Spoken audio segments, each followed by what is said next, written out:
Mackellar Girls High School. We're celebrating the 89th birthday of His Holiness the Dalai Lama. Now, I've been coming to this place 3 or 4 times a year for probably the past 20 years, and every year the community starts to grow. And we've had Tibetan people come to this land, and they've done such good here. I was born here in 2006, so I've been here since 2006. They're such movers for people for democracy, you know, and His Holiness the Dalai Lama, I try and visit him once a year. We're good friends. His Holiness is the one human being in this world I'd be prepared to die for. Our relationship is that strong, and his goodness is that strong. I've been with him in good times and bad, and what you find is his personality and his lovingness don't change through the whole thing. And at times I wonder how a human being like him can bear the pain of all of his people and still be standing upright. He is a great man. The way he treats conquered people, which the Tibetan people are, the way he leads them and guides them is to me a way forward. You know, the way forward for the future for everything is love and peace, and not war and bombs. So happy 89th birthday, Your Holiness, and may God bless you, and may God bless all the Tibetan people everywhere.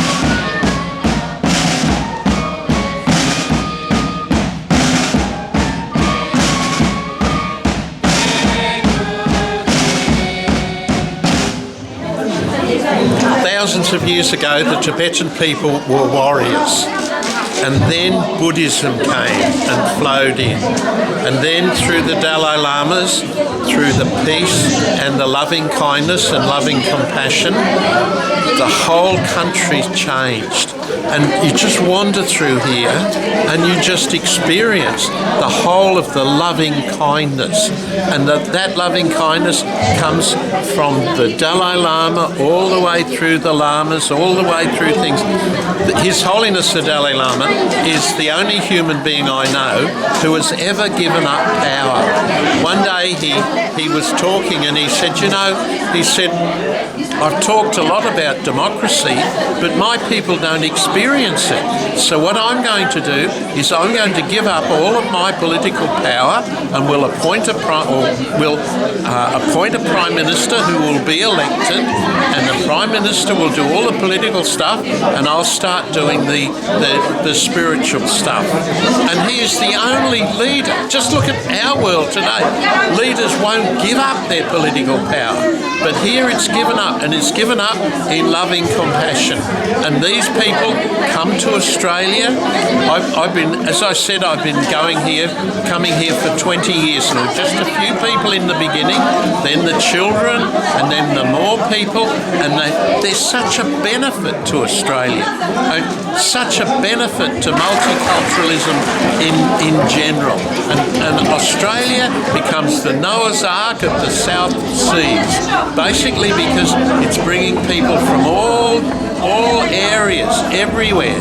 into this country, and the loving kindness and the loving compassion which the Tibetan people exhibit can only do much good for our country, because God knows we've got plenty of the warlike types and plenty of the types who want to abuse one another, but the loving one another is here in the Tibetan people, here in Sydney, Australia today.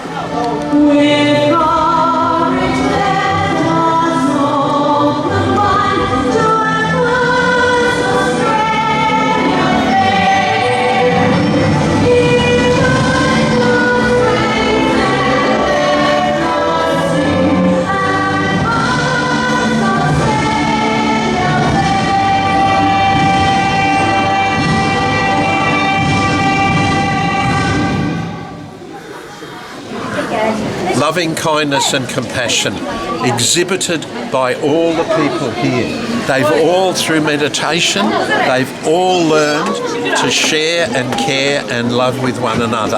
And their guru, the head, His Holiness the Dalai Lama, is a living embodiment of that.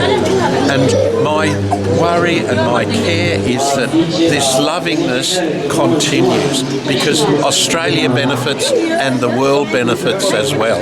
Like, the greatness has been that the exiling of the Tibetan people has given their religion to the whole world, and the world is so much better for it.